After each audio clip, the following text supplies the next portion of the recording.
Join Drs. Savanah Craig and Ronnetta Sartor as we navigate life beyond graduation. Real conversations about forging our own paths in our early years, in our careers.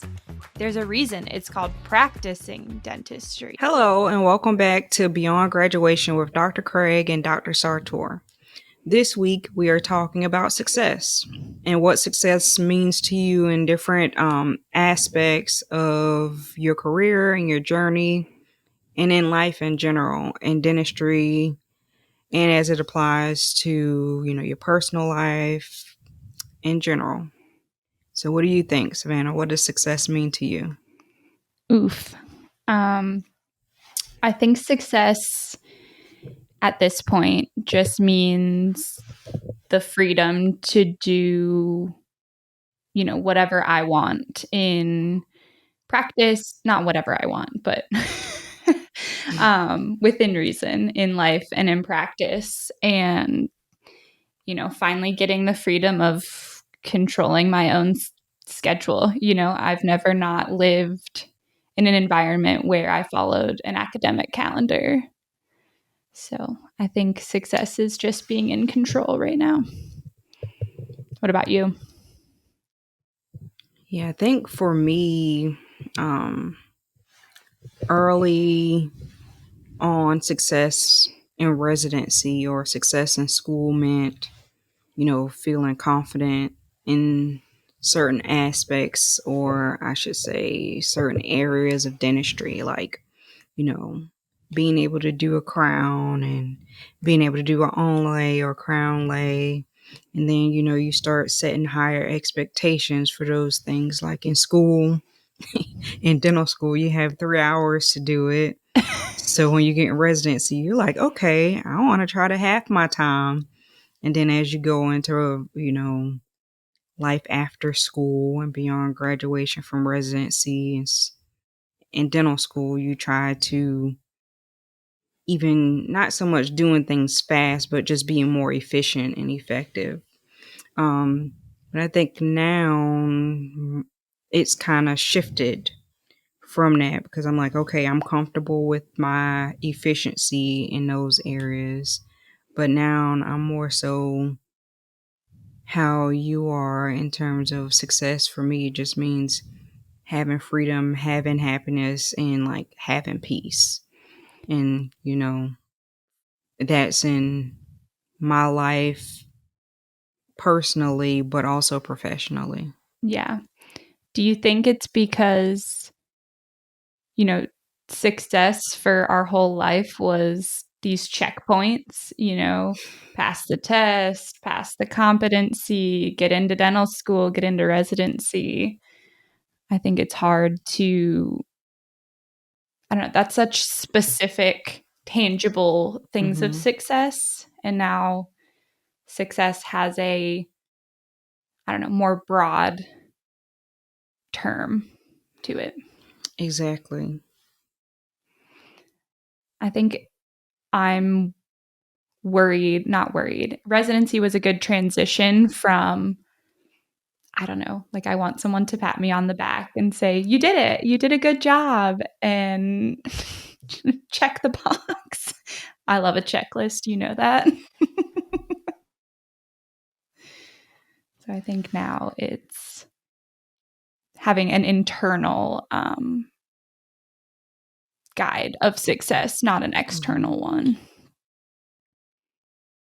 It's interesting because I feel, and I think we've talked about this before, in school,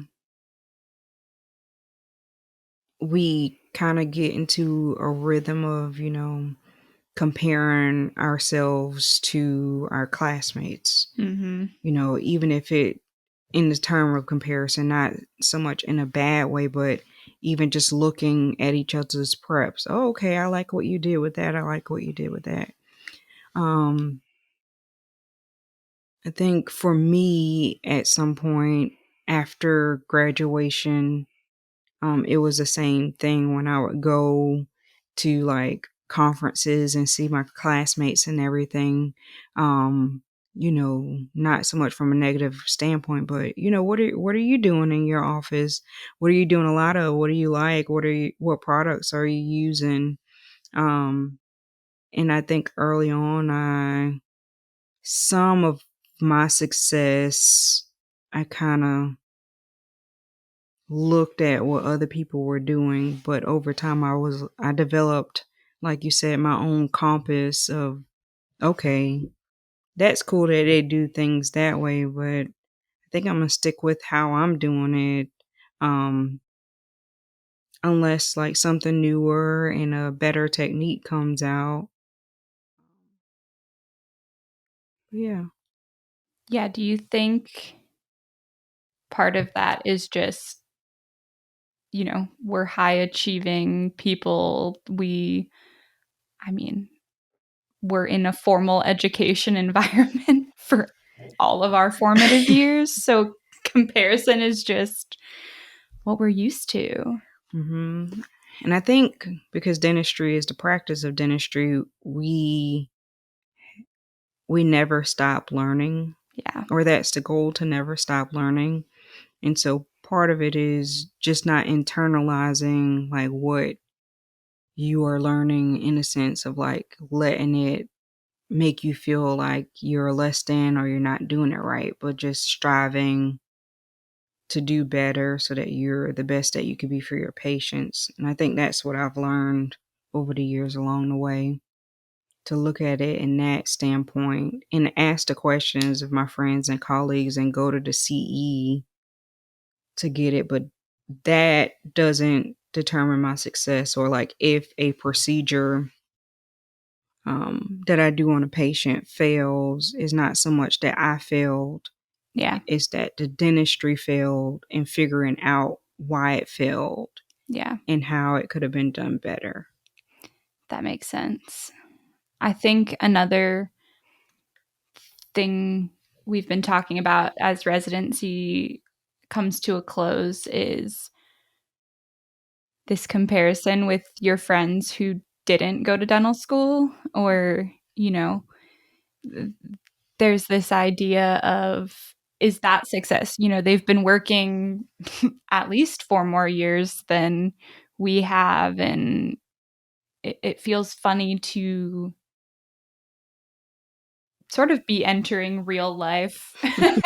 Finally, right? Right? But, I have a lot of friends in dentistry who are in the same position, but there are so many people, good friends that have already been doing the real life thing. So it can feel like you're behind in a way. hmm Yeah, I think part of it's just recognizing that we're all on our own journey. For sure. Um, and the lessons that we learn along the journey help us to be in the right place at the right time for what we're supposed to learn and know at the time. Yeah. But that perspective also came with time too. Like right out of school and right out of residency, I definitely didn't think or feel that way. But looking back on it, that's how I feel now. That's good to hear.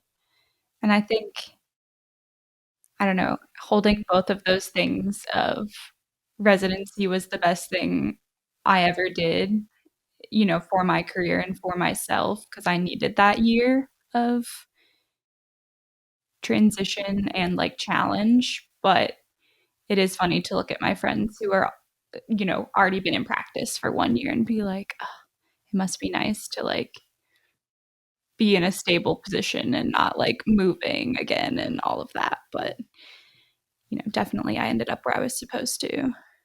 Yeah. Um, what, I guess,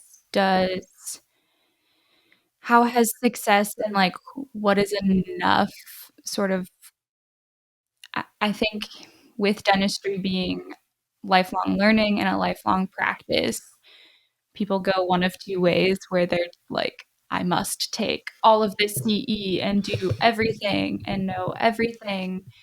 Or they're like, this is good. This is it. Has that changed over time for you? Or, is your definition of your life success involve dentistry or not at all? Sort of, how does that look for you? That's a very great question. Very Such well an said easy question. topic. Yeah. Um, not a loaded question at all. Never. Um, so I'll answer the first part of your question in that the way I look at CE, I love going to CE. I probably do a lot more CE than a lot of dentists.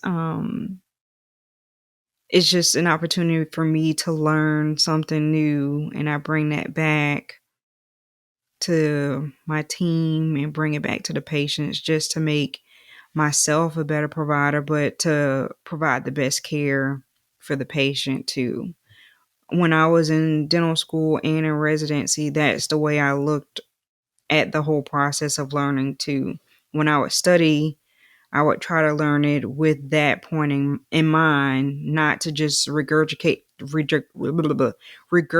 the information back to pass an exam. I was learning it for the long term so that I can use that to better treat patients. And so in that, I think it makes me a better person, or me at a higher level of success, or what I define as success, because it's something that's very important to me to it's something that I value. So it kind of helps contribute to my idea of success, for myself, not for anyone else. I know that for myself, I need to go to continuing education and learn as much as I can, as often as I can, so that I feel that I'm providing the best framework for my team and my patients. And I think in doing so, that links back to what you were saying about, like, as a person and in general on a personal level. I think that helps feed me what I need from that standpoint, um, and helps contribute to my overall arch and theme of what I consider success for myself. How That's about awesome. you? Because that was a great question. I would love to hear what your thoughts are. Yeah, I think I, like you said, I enjoy the CE and learning and wanting to do the best for my patients. I think at this point, it was mostly about how far I could push myself and knowing like where the ends of my comfort zone are. And also, yes, we've had this conversation, yes, I can do this procedure, but do I want to? Um, and so I think that is my success for me right now, is just knowing my own level of confidence in my own abilities, um, and providing the best care for my patients and knowing the limits of what is enough. I think the other interesting thing right now is, entering private practice and getting a big kid job and really having to think about what is enough, financially, or all of those things is really, you know, I always joke that I had a plan up until residency. I went to college, I went to dental school, I knew I wanted to do a residency, and then I didn't Hmm. think of anything after that, really. And so it's a cool time to be reflecting on what is enough and what is the path I want the rest of my life to take. Not that that won't change. Um, but, it was important to me. I wanted to work 4 days a week and have time to, maybe drive home and see my grandparents, or um, have the opportunity to make those decisions for myself, because in school and all of those things, like I said, my schedule was controlled for me. Hey, I can't come home this weekend. I have an exam on Monday, or um, things like that. So I think right now, success has a lot more to do with relationships than dentistry or education at this very moment in time. That's fair. Yeah. You brought up a really good point, and I kind of wanted to circle back to, you said, what success looks like in this phase. And it made me think about, I'm pretty big on setting